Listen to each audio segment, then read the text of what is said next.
Time to take a look at what's new in Warframe for the week commencing the 21st of February 2022 for Nightwave. This actually looks kind of weird in orange, to be honest. Elite Acts can unlock 10 relics and kill the Prophet Taker. Normal Acts unlock 3 relics, complete 3 sabotage missions, polarize anything, weapon, companion or Warframe, not in the simulacrum though, mine 6 rare gems in the Plains of Eidolon, and fully socket 3 Ayatan sculptures. Nobody can argue with me on this one. Caliban's helmet definitely isn't here. I did search for it. There is 4 cred offerings: Nahal's Obelite, the 10,000 Kuva, 5 Niatan extract, Vauban chassis, Vauban systems, all the Vauban parts, catalyst, reactor, lots of different helmets.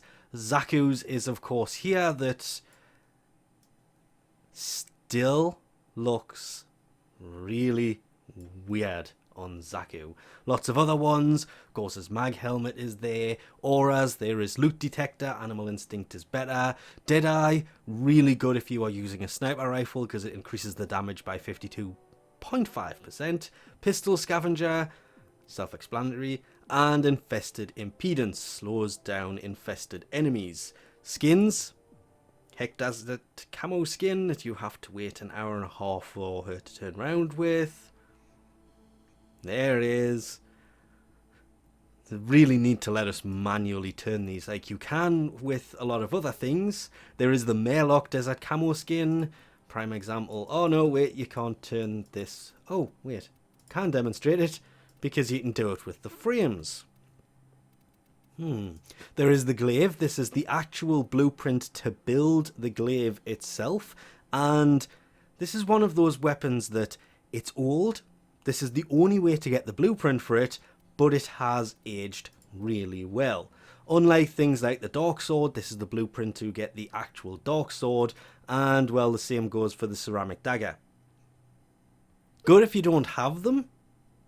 Kind of annoying if you wanted to rebuild them to see if you can get them to be amazing weapons, because they are okay weapons, not amazing weapons. Wish they would add some new melee weapons to that. I can think of at least 2 ether-based weapons that don't drop anywhere else. There is Grol's Kubradon Floof, Grol's Pobla Floof, Augments, Shrapnel Rounds, that's the Murloc, plus 200% multi-shot but minus 66% damage. Actually fairly decent augment, as is the accuracy while aiming down the sight of the Supra that reduces its recoil quite a bit. Really good for the Supra. And Volt's electric shield, recharge barrier. Going to see Teshin, see what he has for the Steel Honours store this week. The Steel Path Honours store. It is sadly the Kit Gun Riven mod.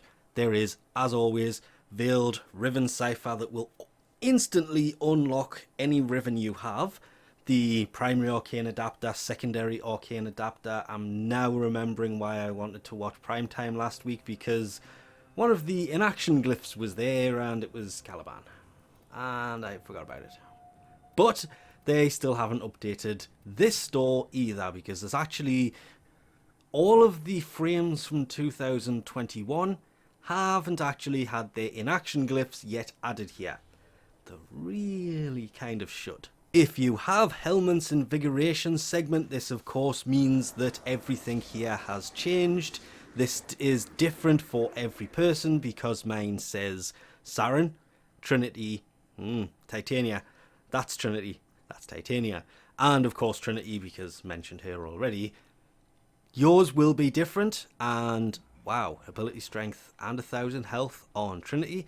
That's actually really useful, and I love the fact that you can also put these on primes, which just makes them so much better. Energy max for Titania is actually really useful, but ability duration and 1,000 armor for Saren. Nice runs this week. And remember, every 10 invigorations you will get a mutated invigoration, and that can be any of these. One of these can then be mutated. Even if it has been used, you can still mutate it and put it on whatever frame you have equipped. And lastly, not to forget, Star Days ends February the 23rd. So if you haven't already, it's time to head to Venus, go to Fortuna, that is called Star Days for the next 2 days. From where you start, it's literally up the elevator to the left, and Ticker is standing up here with all of his Star Days goodness. Both ephemeras, the Eros Wings, and Frostfall is actually here, which I do really like that one.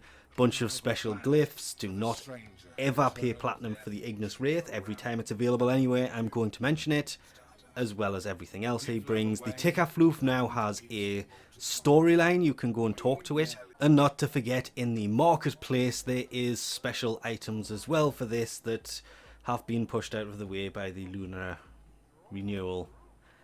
Yeah, they would, wouldn't they? Anyway. There is the Valentine colour palette for 1 credit, and there is a bunch of different glyphs in the marketplace that will also, it says retired, as you can see if you kind of hover over it, retires in 2 days, but they will be back next year. They just won't be around until Star Days returns with what will basically be 2023. And with that, we'll leave this off here. Thanks for watching, and I'll catch you next time.